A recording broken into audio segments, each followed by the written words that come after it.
One beautiful Saturday morning I had just got up and had breakfast when a neighbor knocked on my door. I opened the door, we exchanged greetings and just chatted for a few moments. I didn't mind.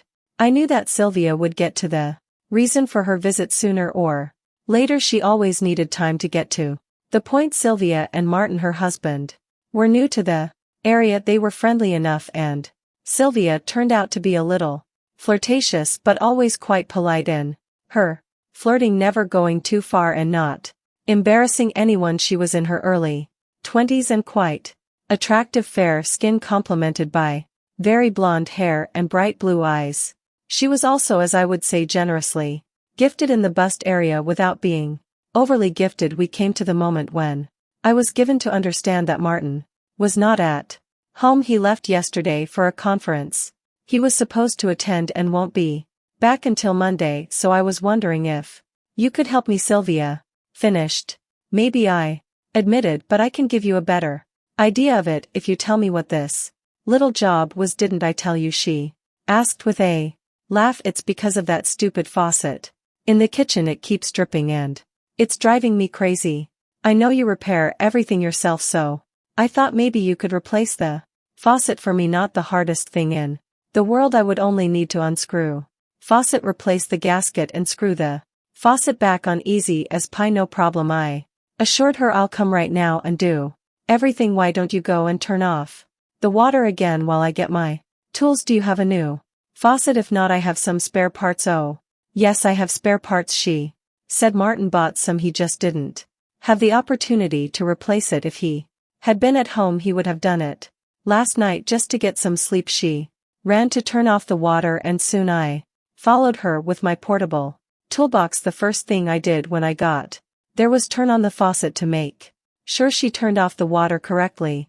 I disassembled the faucet, threw the crumbling gasket aside, inserted a new one and reassembled the faucet. A couple of minutes and the job was done, and Martin was a lazy man if he couldn't find 2 minutes for it. Sylvia ran out to turn on the water and I turned on the faucet. The water flowed. I turned off the faucet and the water stopped without dropping a drop. The problem is solved. She insisted that I sit down while she made us a cup of coffee, which I did. I didn't mind talking to a pretty woman, not that I have anything more important than that. She fussed turning on the coffee maker and then reached for a couple of mugs, and that's when everything became interesting. Sylvia opened the top locker, and it turned out that the mugs she needed were right at the top. She stood on tiptoe, reaching up, and her robe lifted as she stretched. I got to my feet and quietly approached her from behind. Now the mugs were on the table, but there was a slight blush on her cheeks and she was breathing a little harder. My hand slid over her buttocks, first down then up again, but under the dress. On the way up, running my palms over her smooth body, she gasped, "What do you think you're doing?"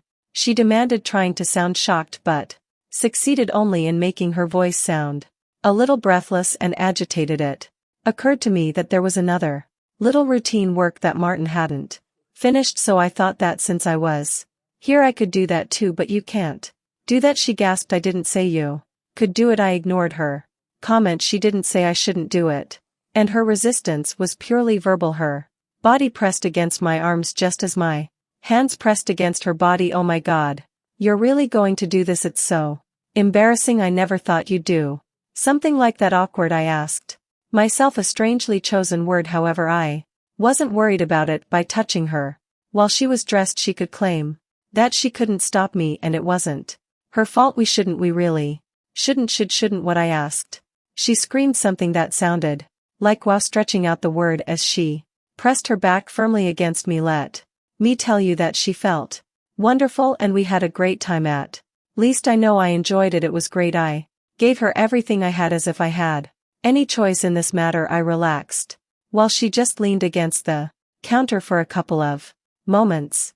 I was wondering how she would react now, and how I would be able to take off her dress. It was not meant to be. She suddenly straightened up and turned to face me. I can't believe you did this to me, she said out of the blue, as if she was just standing there as an unwitting spectator. Get out, she said, and don't ever talk to me again. She was busy kicking me out of the kitchen, so I grabbed my toolbox and left. Listen, I Said leaving if you have any more problems with dripping taps just shout.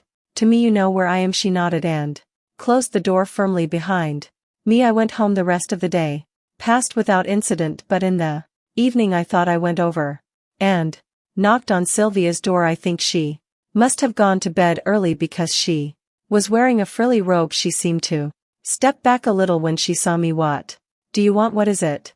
She asked suspiciously. I thought that if Martin is still away he won't be able to do the little things that you need, so I decided to come in and see if I could replace him. Are you crazy? What is it? She asked in a voice that was half a scream. I think you've done enough for today. She turned and walked down the corridor. Seeing that she didn't bother to close the door, I naturally followed her. She did not go down to the kitchen but went to the front room. Sylvia looked at me intently. Do you have any idea how guilty you made me feel? I feel terrible. I feel like I didn't give a damn about my husband's feelings, and it's all your fault. Technically she was really with someone else, but I deny that. It was my fault, not that I was going to say that. Instead, I considered the question judiciously. If you feel guilty about it, then you will continue to feel that way until you feel that you have been punished. I can help you with that. This is ridiculous. How well we would just have to impose a punishment commensurate with the crime. You've got to be kidding, she said quite categorically, looking at me as if I had gone mad. Why, it seems reasonable to me. It will be a useful lesson that will make you repent and be satisfied that you have received the punishment appropriate for your offense. She just stared at me, not knowing what to say. Seeing that she didn't say anything, especially not something like "no, I won't do it," I went to the sofa and sat down. Come on, I said, patting my knee. You know how they say the sooner you start the sooner you'll finish. Well, you know what they can do with their sayings, whoever they are, she snapped. But despite everything she moved closer to me. I reached out, caught her hand and slowly pulled her to me. I didn't use any real force, just put enough pressure on her arm to make her move closer. As soon as she was next to me, my hand lay on her back and pressed, and she bent over my knee in an almost fabulous state. Hey, what are you doing? She demanded an answer. I'll punish you, remember, I said. I raised my hand and quickly lowered it down, and Sylvia squealed with satisfaction. What are you doing? She demanded. That should almost be enough, I finally said. I'm just going to give you a little finishing touch here. While she was recovering from an unexpected climax, I laid her on the floor. It turned out that her robe was fastened only with a tie, and she very quickly untied when I opened the robe wide. What are you doing? What is it? What is it? She asked, fiddling with the edges of her robe but achieving nothing since I kept it unbuttoned. Do you remember what I said? I asked, and she blushed and nodded. I hope that was a lesson for you, I said. Later, when you behave badly, there is always a punishment. She nodded, then gave me a strange look. Ah, but didn't you behave badly too? What is it? She asked. Of course not. I'm not married, I said. I'm allowed to do this kind of thing anyway. This evening I just made the amendment to your vows that I thought you needed a good deed on my part. She didn't say anything to that. She just took one more look at me and then kicked me out of the house. I went home to sleep, and she probably went to bed to catch up on lost sleep because of the dripping faucet.